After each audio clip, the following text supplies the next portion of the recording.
নির্বাচনের মাধ্যমে চতুর্থ মেয়াদে দেশ পরিচালনার দায়িত্ব নিয়েছে টানা 15 বছর ক্ষমতায় থাকা আওয়ামী লীগ। দ্রব্যমূল্যের ঊর্ধ্বগতি এবং রুটিন কিছু চ্যালেঞ্জ ছাড়া আওয়ামী লীগ সরকারকে চ্যালেঞ্জ জানানোর মতো এই মুহূর্তে কোনো শক্তি নেই বললেই চলে। এদিকে কারামুক্তির পর আবারও আন্দোলন চালিয়ে যাবার ঘোষণা দিয়েছেন বিএনপি নেতারা। তারা বলছেন এই সরকারের বিরুদ্ধে তাদের আন্দোলন চলবেই, যদিও তাদের এই হুমকি ধামকি খুব একটা আমলে নিচ্ছে না ক্ষমতাসীনরা। তারা বলছে এই মুহূর্তে বিএনপি আসলে কিছুই করবার শক্তি রাখে না, তাদের আরও 5 বছর অপেক্ষা করতে হবে।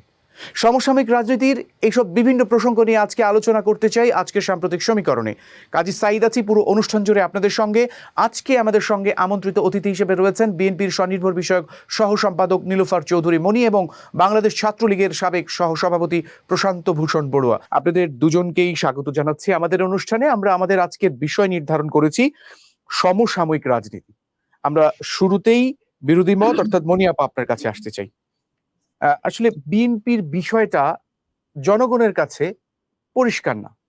মানে বিএনপি আন্দোলন করে যাচ্ছে, চেষ্টা করছে, তারপরে অনেকভাবে চেষ্টা করলো, কিন্তু আসলে নির্বাচনও হয়ে গেল। পরবর্তীতে একটা শঙ্কা করেছিল, বলেছিল যে নির্বাচন হয়তোবা হলেও সামনে ঠিক ওইভাবে টিকতে পারবে না বা শক্তিতে থাকতে পারবে না, কিন্তু আলটিমেটলি আমরা দেখতে পাচ্ছি যে সরকার বেশ শক্তিশালী অবস্থানেই রয়েছে। তো আপনাদের নেতারা আন্দোলন চালিয়ে যাবার ঘোষণা দিচ্ছেন, কি মনে হয় আসলে আন্দোলন জোরদার করা কি সম্ভব? মনি আপা।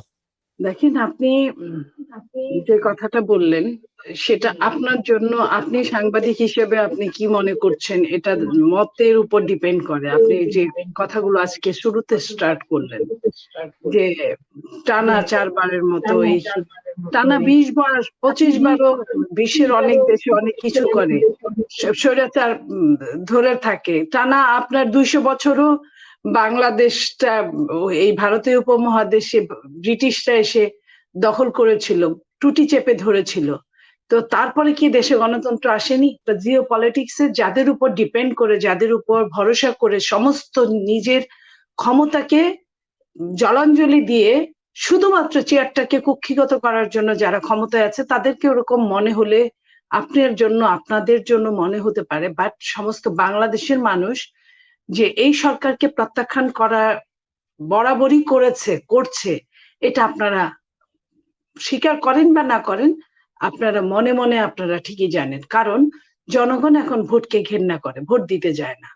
জনগণ যে দেশের, যে পৃথিবীতে যে এরিয়ার জনগণ ভোট দিতে যায় না বা ভোট দিতে দেওয়া হয় না, সেটাকে আর যাই হোক না কেন গণতন্ত্র বলে না। এটা একটা মাফিয়াতন্ত্র, নব্য মাফিয়াতন্ত্র, অথবা আপনার ফ্যাসিস্ট তন্ত্র, ফ্যাসিবাদ কায়েম হয়েছে অনেক আগে থেকে এই দেশে।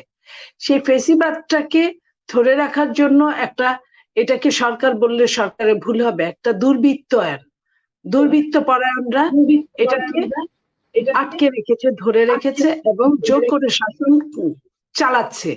আপনি দেখেন পৃথিবীতে কোথাও আছে বিরোধী দল বিহীন কোনো নির্বাচন হয়?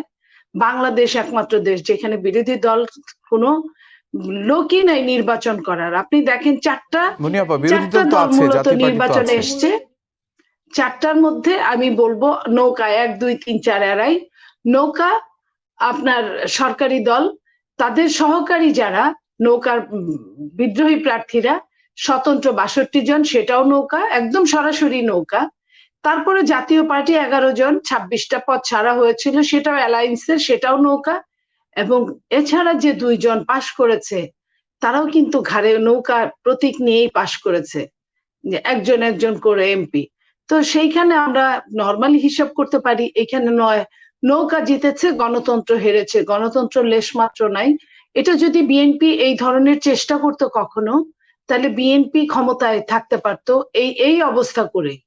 হয়তো সেদিন নৌকা থাকতো না, সব জায়গায় ধানের শীষ থাকতো। বিএনপি কি চেষ্টা করে নাই? 1996 সালে চেষ্টা করে নাই? 2006 এর পরে চেষ্টা করে নাই? বিএনপি 1996 সালে, আমি আপনার কথায় আসছি, 1996 সালে দেশনেত্রী বেগম খালেদা জিয়া বলেছিলেন, এটাই সত্যি কথা বলেছিলেন তখন, যে নিরপেক্ষ বলতে কোনো লোক থাকে না। তারপরেও উনি যখন দেখেছে সারা দেশে জ্বালাও পোড়াও চলেছে, সারা দেশে 173 দিন হরতাল চলেছে, জনগণকে কোনো কাজ করতে দেওয়া হয় নাই, তখন কিন্তু উনি সেটাকে কেন্দ্র করে উনি বলেছেন যে আমাদের একটা নির্বাচন করে এই ভোটে এটা পাশ করতে হবে অধিবেশনে। বিএনপি কিন্তু তার কথা রেখেছিল, না রাখলে কিছুই করতে পারতো না। কারণ আওয়ামী লীগ বিএনপির সাথে সেদিন পারে নাই, সেদিন যা করেছিল জামাতের সাথে তারা করেছিল। সরকারে থাকলে প্রত্যেকেরই কিছুটা ক্ষমতা তারা চাইলে দেখাতে পারে। বিএনপি যদি চাইতো যে আমি নামবো না, বিএনপি এই একই অবস্থা হতো, একই অবস্থা হতো। বিএনপি তো ওই ধরনের রাজনৈতিক দল না। বিএনপি চিন্তা করেছে যে দেশের জনগণ অন্তত বুঝুক যে কোনটা, আমরা যেটা বলেছিলাম ওটাই ঠিক না তারা ঠিক, সেটার উপর সম্মান বোধ রেখে যে কথা বলেছে জেন্টলম্যান এগ্রিমেন্ট, সেটা করে বিএনপি নেমে আসছে। কিন্তু আওয়ামী লীগও 14তে বলেছিল যে তারা নির্বাচনে করেছে, এটা নিয়ম মাফিক নির্বাচন, তারা খুব সত্তর বসে একটা আলোচনা করে আরেকটা নির্বাচনের তারিখ ঠিক করে তারা নির্বাচনে আসবে। কিন্তু তারা কিন্তু কথা রাখে নাই, 5 সেকেন্ড আগেও কথা রাখে নাই। এখানে তো আওয়ামী লীগ আর বিএনপির দ্বন্দ্ব না, এখানে দ্বন্দ্ব হয়ে যাচ্ছে আপনার কোন একটা দেশ বনাম বিএনপি, বনাম বাংলাদেশের সাধারণ জনসাধারণ। তো সাধারণ জনগণ তো আসলে ওইভাবে কখনো মাঠে নামতে পারে না, মাঠে নামে না। আর বিএনপি অহিংস রাজনীতি করবে এটা ঘোষণা দেওয়ায়। তো অহিংস রাজনীতির জন্য আপনি দেখেন এই যে আগুন সন্ত্রাস নিয়ে আসলো আওয়ামী লীগ, ট্রেনে যে আগুন দেওয়া হয়েছে তাদের কিন্তু এখন পর্যন্ত কোনো কে আগুন দিয়েছে সেটা কিন্তু খুঁজেও পায় না। এই যে তদন্ত কমিটি, এটা সরকারেরই একটা চাল। সরকার এই ধরনের জঘন্যপানা করে একটা নির্বাচনকে তাইরে নাইরে করে নিয়ে যাওয়ার জন্য এটা করেছে। এখন জনগণ তখনও স্পষ্ট ছিল, এখনো স্পষ্ট। জি ধন্যবাদ। প্রশান্ত দা, আপনার কাছে আসতে চাই যে আপা যে কথাগুলো বললেন সেগুলো আপনি বলবেন। উনি বিশেষভাবে বলেছেন যে জনগণ ভোট দিতে যায় না, আপনারা জনগণের ভোট দেওয়ার যে ইচ্ছা সেটাই আপনারা নষ্ট করে দিয়েছেন এবং আপনারা আসলে কথা দিয়েও কথা রাখেন না। বলেছেন পুনরায় নির্বাচন করবেন 2014-তে, সেটা আপনারা করেনি, এরকম দুটি অভিযোগ তিনি করেছেন। আর আমি জানতে চাইছি যে আপনাদের নির্বাচনের ইশতেহারের মধ্যে প্রথম পয়েন্টে ছিল যে আপনারা দ্রব্যমূল্যের দাম কমাবেন, কিন্তু আবারও বিদ্যুতের দাম বাড়ানো হচ্ছে, শুনছি গ্যাসের দামও নাকি বাড়ানো হবে এবং যেটার প্রভাব সব জায়গাতে পড়বে, অর্থাৎ দ্রব্যমূল্য আবারও নিয়ন্ত্রণের বাইরে চলে যাচ্ছে, যেটুকু আছে তারও বাইরে চলে যাচ্ছে। কি বলবেন আসলে, আপনারা আসলে কি চাচ্ছেন? ধন্যবাদ। আসলে আওয়ামী লীগকে প্রথমেই আপনাদের ধন্যবাদ দেওয়া উচিত, বাংলাদেশকে আমরা চোর মুক্ত করেছি। শুধু হাওয়া ভবন নাই, তাতেই মানুষ 50 ভাগ স্বস্তি পেয়েছে। হাওয়া ভবনের দুর্নীতি, তাদের খুন, জখম, চুরি, খাম্বা, আপনারা লক্ষ্য করে দেখবেন, সাথে আরো অন্যান্য অনাচার রাজনৈতিক এবং সামাজিক। এই যে হাওয়া ভবনের কবল থেকে বাংলাদেশকে মুক্ত করা হয়েছে, তাতে আওয়ামী লীগ একটা বড় ধন্যবাদ পেতে পারে। আপনি লক্ষ্য করে দেখবেন, পৃথিবীর ইতিহাসে বোধ করে একমাত্র বিএনপিরই এই রেকর্ড আছে, 2 দফায় ক্ষমতায় থাকাকালে তাদেরই মন্ত্রীরা পদত্যাগ করেছেন দুর্নীতির প্রতিবাদে। 2001 থেকে 6 পদত্যাগ করেছিলেন বিদ্যুৎ মন্ত্রী মেজর জেনারেল আনোয়ারুল কবির তালুকদার, সংবাদ সম্মেলন করে বলেছেন বিবেকের দায়ে পদত্যাগ করলাম। তিনি কিন্তু বিএনপির সাবেক মহাসচিব ব্যারিস্টার আব্দুস সালাম তালুকদারের ভাইয়ের ছেলে। এর আগে 91-96-তে চট্টগ্রামের জহিরুদ্দিন সাহেব সার কেলেঙ্কারির জন্য পদত্যাগ করেছেন তাদের নিয়োজিত মন্ত্রীরা।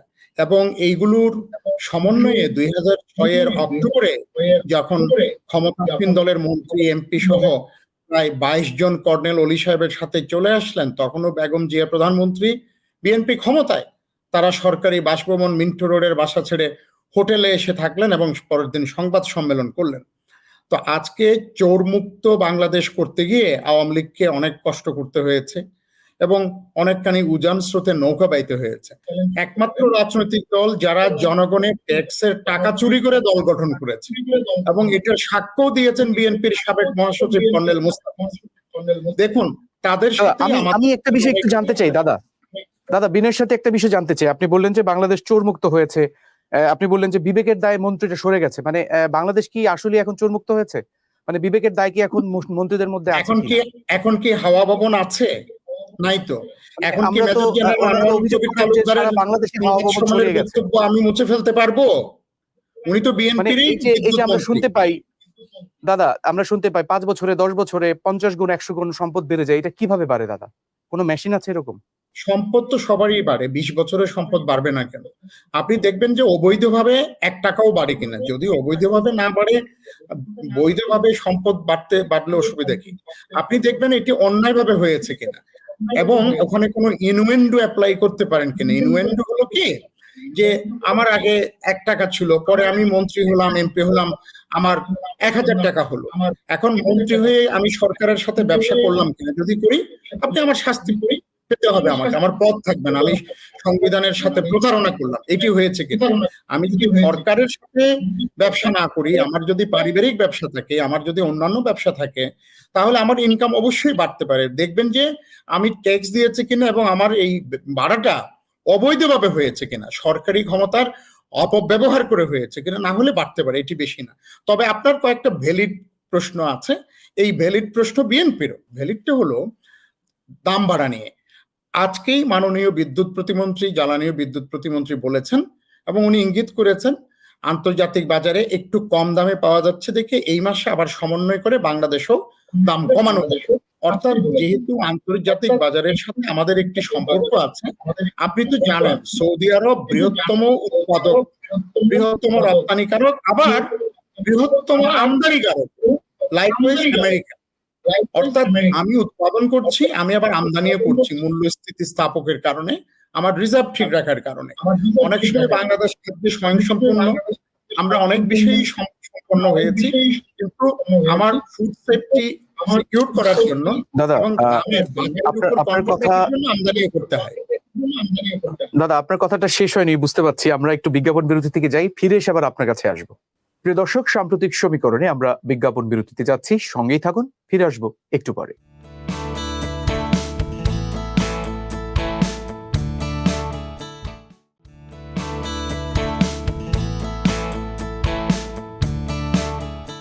বিজ্ঞাপন বিরতির পর সাম্প্রতিক সমীকরণে আরো একবার সবাইকে স্বাগত জানাচ্ছি। আমাদের আজকের বিষয় সমসাময়িক রাজনীতি। আমাদের সঙ্গে রয়েছেন বাংলাদেশ ছাত্রলীগের সাবেক সহসভাপতি প্রশান্ত ভূষণ বড়ুয়া।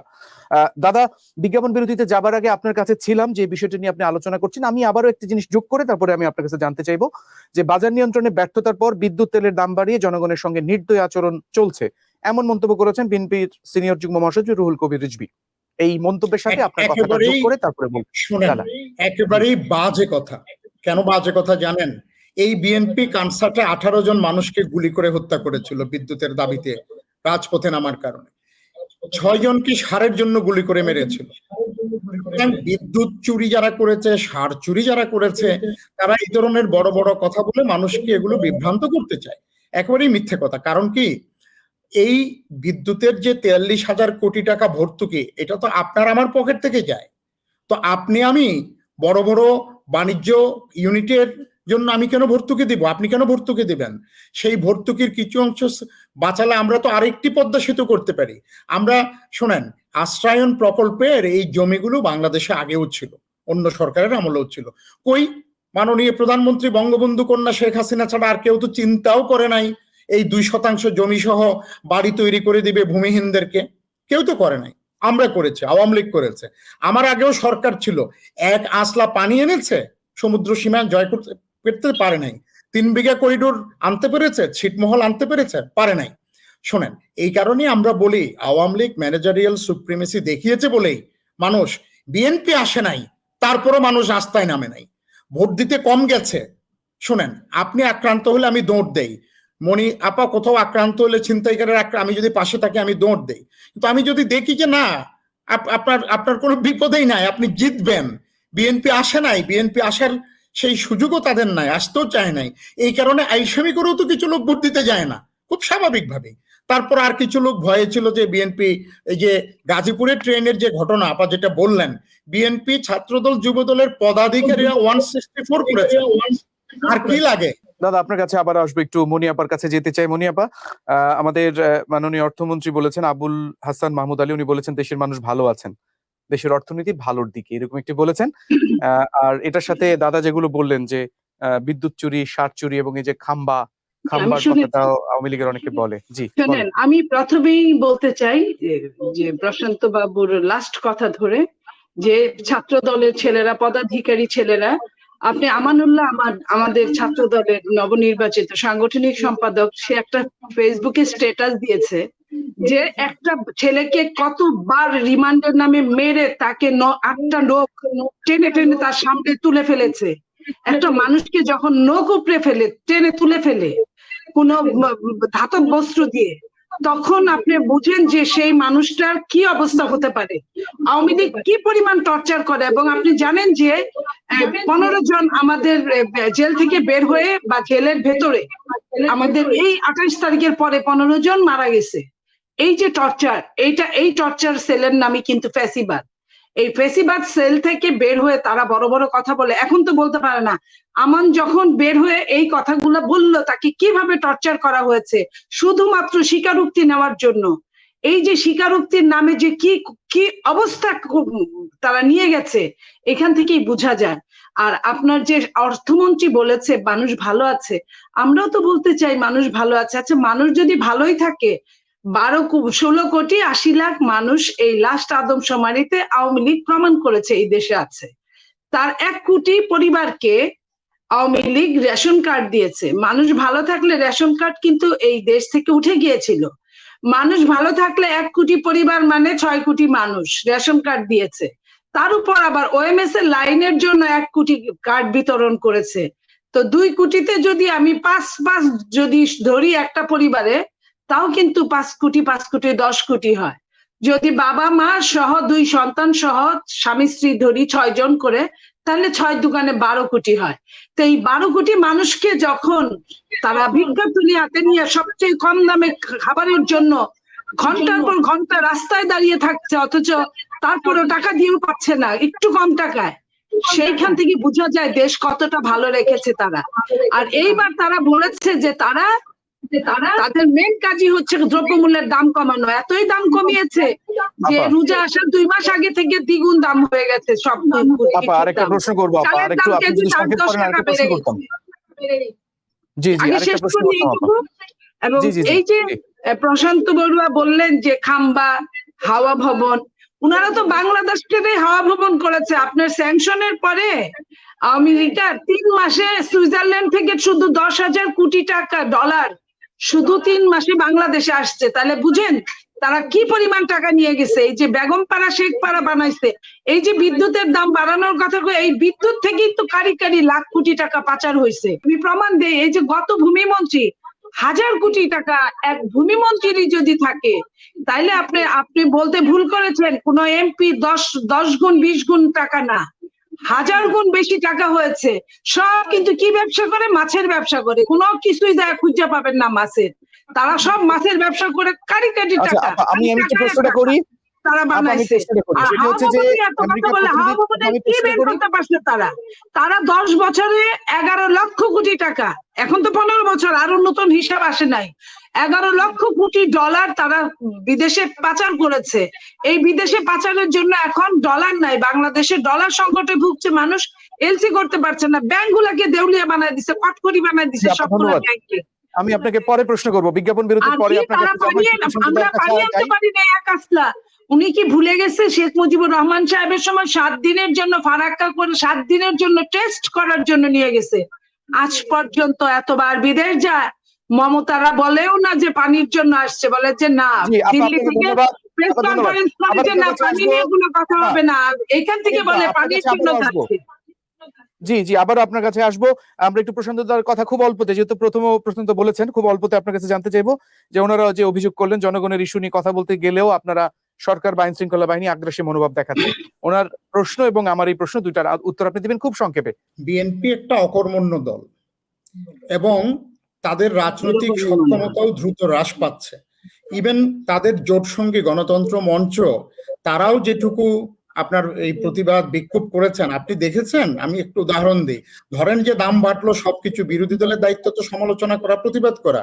বিএনপি আজ পর্যন্ত প্রতিবাদ করেছে? করে নাই, সেটাও করে না। বেগম জিয়ার মুক্তি এই দল দাবি করতে পারে না। 2018 সালের ফেব্রুয়ারিতে উনি জেলে গেলেন, একবারে গলা ফুলিয়ে স্লোগান দিল, আমার মা জেলে যেতে দিব না। ইলেকশন হলো 18 আপনার ডিসেম্বরে। আপনি দেখেছেন বিএনপি কোনোদিন বেগম জিয়ার মুক্তিও দাবি করেছে? একটা অকর্মণ্য অথর্ব দল, তারা জনগণের কেন নিজের কথাটাও তো ঠিক মতো বলে না, খালি চুরি করে, চুরির স্বপ্ন দেখে। এই যে বেগম পাড়া এগুলো বললেন, এগুলো বেগম খালেদা জিয়ার নামের সাথে বেগম পাড়া, এগুলো উন্নতের বেগম পাড়া না। ওনাদের লোকজন খালেদা জিয়ার বেগম না, এই বেগম আওয়ামী লীগ বেগম, আওয়ামী লীগের বেগমরা টাকা ফেরত এনেছে। এই যে এখানে মনিয়াপাড়া ভাগ পান কিনা আমি জানি না, নাহলে কোকুর টাকার ভাগ নেন। কোকুর টাকা এফবিআই সাক্ষ্য দিয়েছে ওখানে। আপনাদের নামে আপনি ভূমিমন্ত্রীর বিরুদ্ধে বলেছেন, একেবারে ফালতু কথা। উনি আজকে প্রত্যেকটি প্রশ্নের জবাব দিয়েছেন। উনি বাংলাদেশ থেকে 1 টাকা নিয়ে উনি ব্যবসা করেন নাই। 69 সাল থেকে তাদের লিখলো না কেন? এইটা গোপন করলো কেন? আজকে গোপন করে নাই। আপনি আইনজীবী, আপনি জানেন যে ওখানে ফর্মে বিদেশে কোনো সম্পত্তি আছে কিনা লিখতে হয় না। আপনার মেয়েও বাইরে থাকে, আমিও বাইরে ছিলাম। আমাদের যদি ফর্মে না থাকে আমি কি উল্লেখ করবো? আপনি আমাকে বলেন। উনি 1 টাকাও চুরি করেন নাই, এটা মনে রাখেন। কিচ্ছু চুরি করে নাই, এমনি কারিগরি টাকা হাজার হাজার কোটি টাকা। জি, অনেক ধন্যবাদ প্রশান্ত দা আপনাকে। আর আরেকটি বিষয় যেটি উনি বললেন যে আওয়ামী লীগ আগ্রাসী মনোভাব দেখাচ্ছে, ওইটা যদি উত্তর দিতে। আওয়ামী লীগ জনগণের স্বার্থে যেখানে গলাগলি করা দরকার গলাগলি করবে, যেখানে গালাগালি করার দরকার, আক্ষরি করতে বলছি না, আমি রেটরি করতে বলছি, সেখানে গালাগালি করবে। শোনেন, আজকে সোজা হিসাব বঙ্গবন্ধুরও ছিল, বঙ্গবন্ধুর মেয়েরও আছে, যে বাংলাদেশের স্বার্থের যেখানে ব্যাঘাত হবে, বিচ্যুতি হবে, সেখানে আমরা কাউকে ছাড় দিয়ে কথা বলবো না। যত বড় দেশের প্রেসিডেন্ট আর প্রধানমন্ত্রী হোক আর পররাষ্ট্রমন্ত্রী হোক, আমরা ছাড় দেই নাই, বঙ্গবন্ধুও দেন নাই। এই কারণে আমাদেরকে অনেক ত্যাগ স্বীকার করতে হয়েছে, প্রাণ দিতে হয়েছে, রক্ত দিতে হয়েছে। বিএনপি যত ধরনের ফৌজদারি অপরাধ করেছে, পৃথিবীর যে কোনো আফ্রিকার দেশ হলো বিএনপি নামে এই দলের অপরাধী নাই, আপনারা সব তো খেয়ে গিলে কটকটি বানায় ফেলছেন আইনের। লোকগুলাকে রাজনীতিতে আজীবন নিষিদ্ধ করার মতো সব ধরনের ফৌজদারি অপরাধ ওনারা করেছে।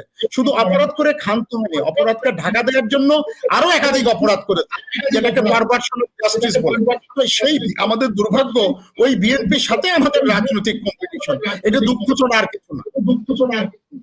জি, আপনাদের দুজনকে অসংখ্য ধন্যবাদ। আমরা আবারও বিজ্ঞাপন বিরতিতে যাচ্ছি। প্রিয় দর্শক, সাম্প্রতিক সমীকরণে আমরা বিজ্ঞাপন বিরতিতে যাচ্ছি, সঙ্গেই থাকুন, ফিরে আসবো একটু পরে।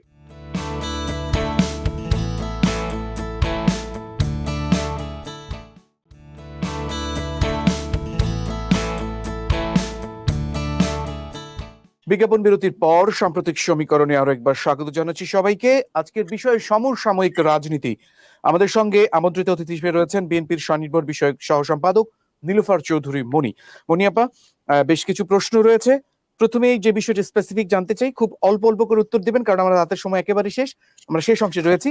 আমেরিকার প্রতিনিধি দলের সঙ্গে বৈঠকের পর বিএনপি নীরব হয়ে গেছে, এরকম একটি অভিযোগ আওয়ামী লীগের তরফ থেকে, বা বলছে তারা আওয়ামী লীগ। এই বিষয়টির উত্তর আপনি দেবেন, আসলে এটি সত্যি কিনা। আরেকটা বিষয়, আওয়ামী লীগ বারবার শুধু দায় চাপাচ্ছে বিএনপির উপরে যে মজুদ্দার এবং সিন্ডিকেট এর পৃষ্ঠপোষকতা বিএনপি দিচ্ছে।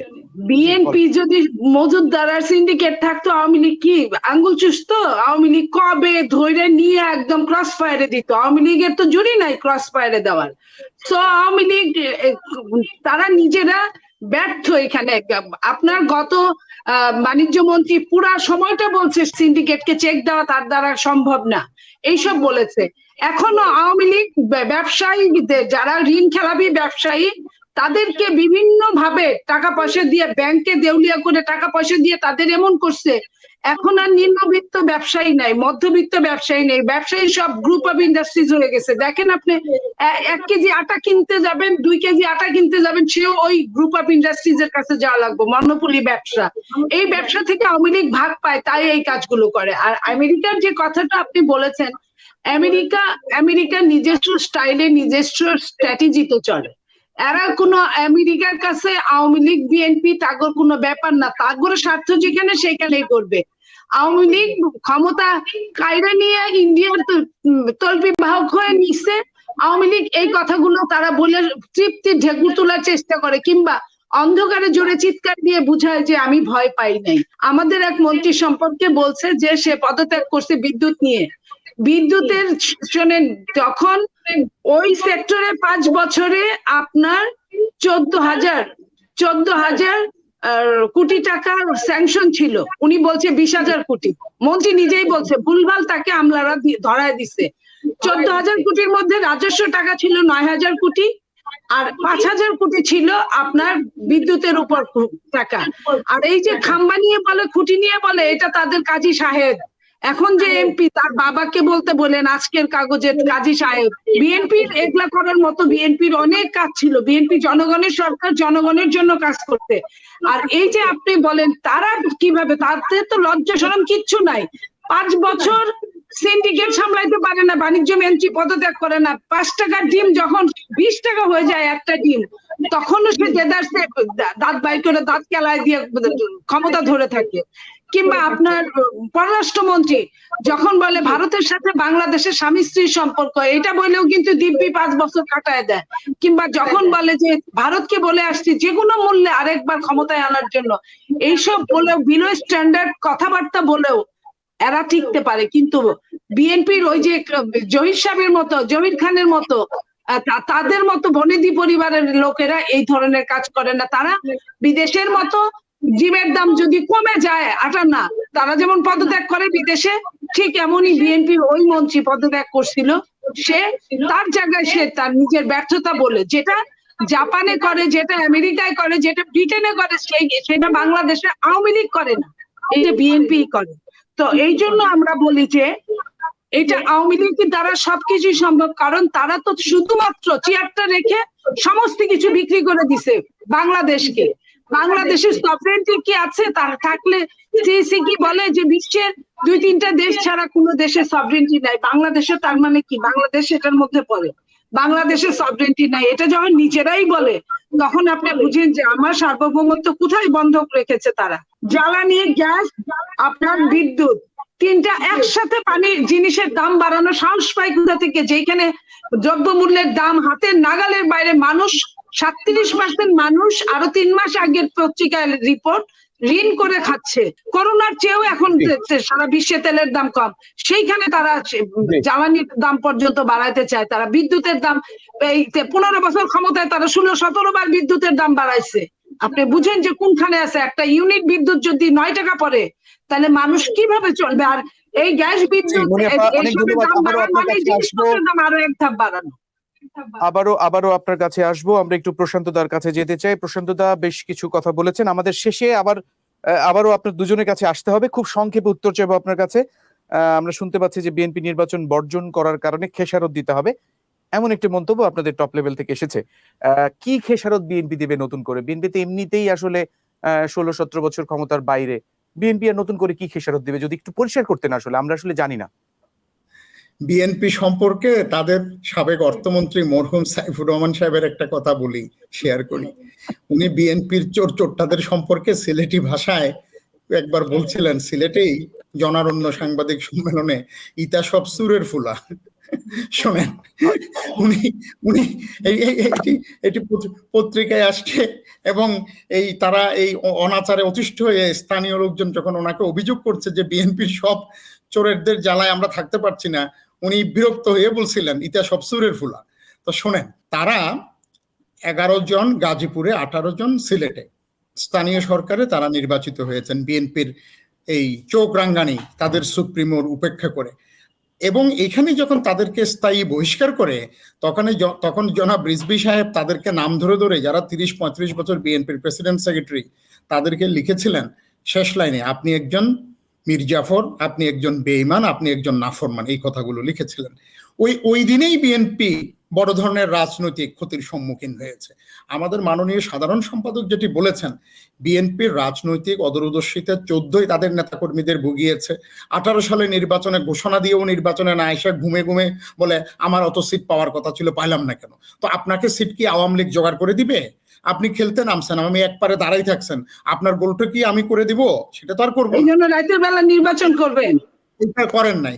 2014 সালেও যেহেতু তাদের তারেক সাহেব কোনো অবস্থাতেই প্রধানমন্ত্রী পদের উপযুক্ত হচ্ছেন না, তাকে এই ফিডিং করেও এরা পারছে না, এবং বিএনপি ইলেকশনে এসে যদি জিতেও যায়, মির্জা ফখরুল প্রধানমন্ত্রী হলে তারেক সাহেবের লাভ কি?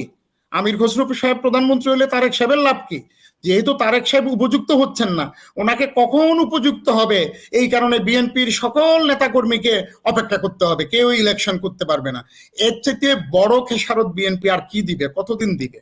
এইটাই আমাদের মাননীয় সাধারণ সম্পাদক বলেছেন যে বিএনপির নেতাকর্মীরাও খেসারত দিচ্ছেন। বিএনপি করি কেন জানেন?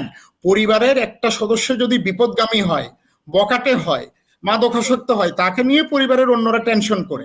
বৃহত্তর রাজনৈতিক পরিবারের একটা সদস্য তো বিএনপি, যেহেতু রাজনৈতিকভাবে তারা বখাটেপনার শিকার হয়েছে, উদূরদর্শিতার শিকার হয়েছে, এইটা হতাশার থেকে আবার জঙ্গিপনায় না যায়, এই জন্য তাদের নিয়ে আমাদের একটু টেনশন আছে। It's true. জি দাদা, ধন্যবাদ। আপনার কাছে আবারও আসবো খুব সংক্ষেপে। মনিয়াপা, আমরা শেষ করবো অনুষ্ঠান, খুব সংক্ষেপে জানতে চাইবো যেটা উনি বললেন যে নাকে খত দিয়ে বিএনপি উপজেলা নির্বাচনে প্রশান্ত বড়ুয়া একটা হাসি দিলেন, একটা কাষ্ট হাসি দিয়ে বললেন যে বিএনপি কি, সাইফুর রহমান কি বলছে। আরে সাইফুর রহমান তো বিএনপির মন্ত্রী ছিলেন, আরে আপনার প্রধানমন্ত্রী, আপনার সভানেত্রী কি বলছে, আমারে ছাড়া আওয়ামী লীগের সবাইরই কেনা যায়, আপনার সহ সবাইকে, মানে আপনিও পড়েন প্রশান্ত বড়ুয়া।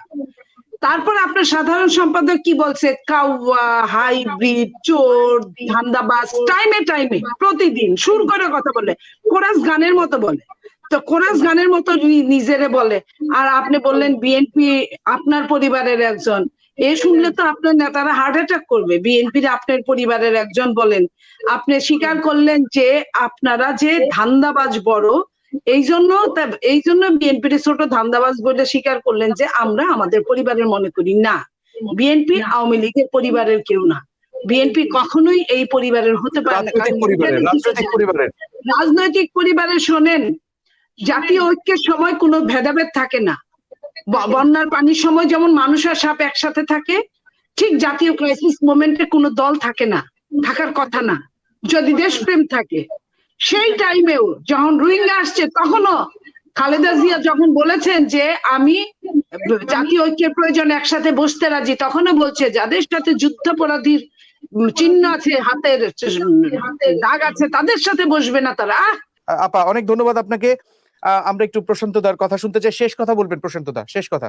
ধন্যবাদ। আমরা দুই ধরনের দুর্যোগ মোকাবেলা করেছি। একটা হচ্ছে প্রকৃতি প্রদত্ত দুর্যোগ, যেটা করোনা এবং অন্যান্য বিষয় ছিল।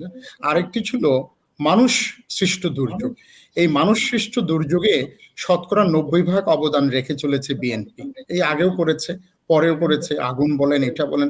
শোনেন, ছোট্ট একটা উদাহরণ দিই। আমরা সমুদ্র সীমায় জয় করলাম, একটা মনুমেন্টাল ন্যাশনাল জুবিলিয়ান মোমেন্ট। বিএনপি একটা ধন্যবাদ দিল, 24 ঘন্টাও যায় নাই, লন্ডনের গালিগালাজকে ধন্যবাদ প্রস্তাবটা অফিসিয়ালি উইথড্র করলো।